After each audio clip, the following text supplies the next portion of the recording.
There are new details that are emerging about the nearly 11-hour standoff at a Texas synagogue over the weekend. One of the 4 hostages, Rabbi Charlie Cytron-Walker, said on Facebook, quote, "I am grateful that we made it out. I'm grateful to be alive. We feel the same, Rabbi."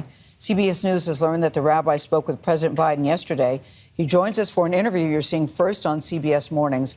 Rabbi, good morning to you. We are so glad you're safe and able to be with us. You have no idea how happy we are to see you this morning. Kudos to law enforcement and negotiators that got you out. And so I want to know how you're processing all of this. I saw interviews with some of your congregation over the weekend that said it was terrifying just watching it. I can't imagine what it was like for you and your fellow hostages to be there. Well, it was terrifying. It was overwhelming. And we're still processing. It's been a lot. It's completely overwhelming. Yeah, you know, I saw interviews with law enforcement officials who were crediting you with being so calm and collected during this time. How were you able to stay calm when you're dealing with someone who doesn't appear to mind dying? I guess you do what you have to do. As a part of rabbinic training, as a part of training as clergy, we talk a lot about the idea of being a calm, non-anxious presence. We do that in hospital rooms. We do that during the most difficult of individual moments. And I did the best I could to do that throughout the standoff. Rabbi, as we understand it, the hostage taker knocked on the glass door of the synagogue, and you thought he might need some shelter, so you let him in, made a cup of tea for him. At what point after that did things turn and you realized he wasn't here for shelter?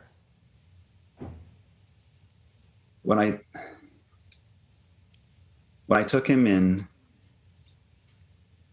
I stayed with him. Making tea was an opportunity for me to talk with him.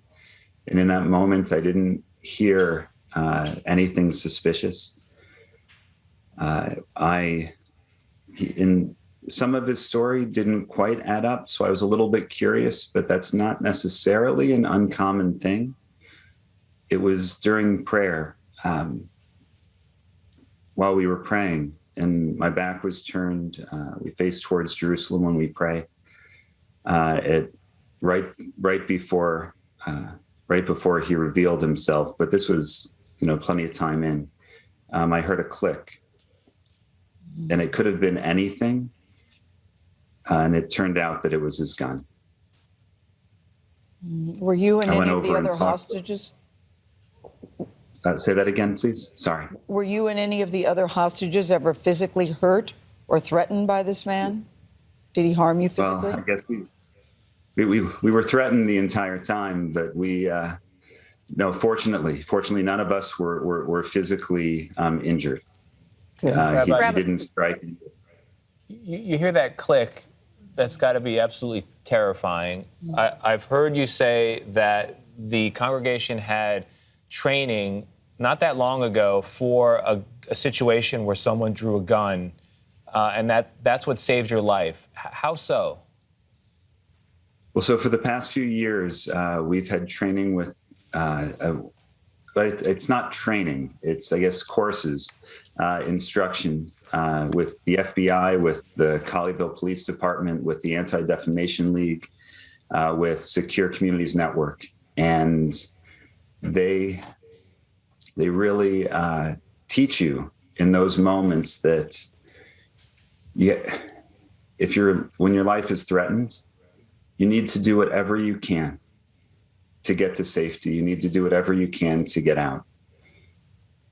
And Rabbi, as he was, go ahead. Sorry. When the last hour or so of the standoff, he wasn't getting what he wanted. He was getting, it didn't look good. It didn't sound good. We were terrified.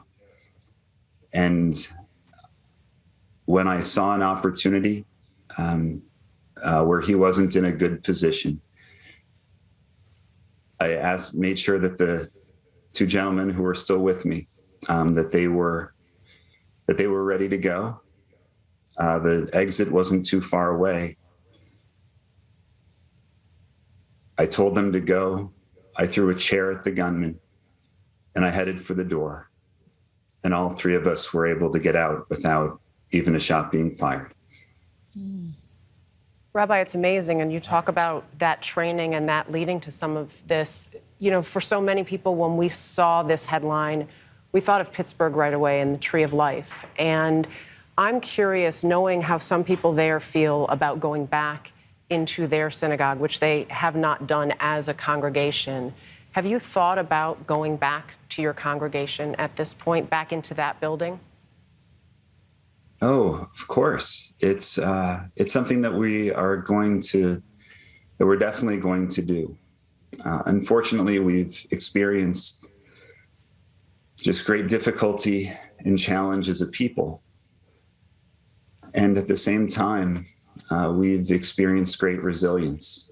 It won't necessarily be an easy thing, but it's a really important thing. And a synagogue is a place, it's called the Beit Knesset. It's a house of assembly. It's where we gather. It's a place where we gather as a community. It's a place where we pray together. And it's been really hard since, some of the community was in person. I'm so grateful that we only had a few people in person and we had other people joining us online. But the fact that it was only a few of us had to experience, all of us experienced trauma, but just a few of us had to experience that level of trauma is just one of so many things that I'm grateful for.